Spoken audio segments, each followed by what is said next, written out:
Hi there, you have seen it all over TikTok: free Palestine, free Gaza, and sadly, a rise in anti Semitism. As a Christian apologist, I want to respond with truth, compassion, and Bible. Yes, Palestinians in Gaza are suffering terribly, families are displaced, children are hurting, and many are innocent victims, but this doesn't justify hatred toward Jews. Anti Semitism is sin.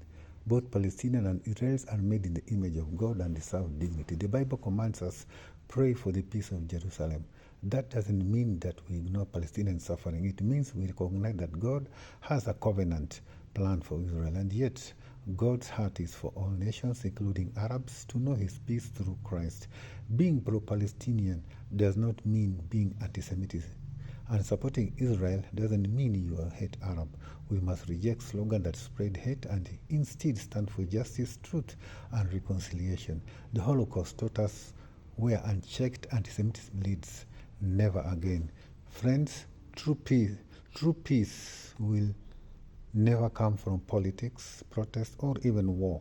The Bible shows that only the Prince of Peace, Jesus Christ, can reconcile Jews and Arabs, Israel and Palestinians. One day, every knee will bow and true peace will cover Jerusalem. So next time you hear free Palestine or pray for Israel, remember we are all called to pray for peace, reject hate, and point the world to Christ, because only in Jesus do enemies become families. Yes, Palestinians suffer greatly, and their cries for freedom must be heard. But blaming Jews as a people or fueling anti-Semitism only spread more hatred.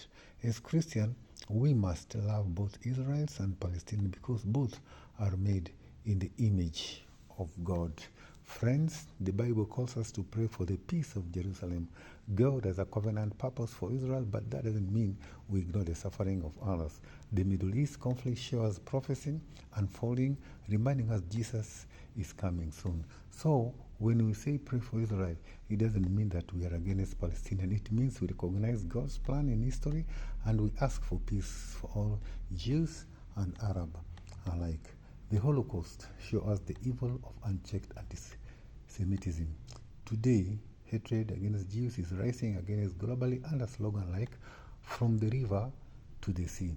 As Christians, we must stand against all forms of racism, including anti-Semitism.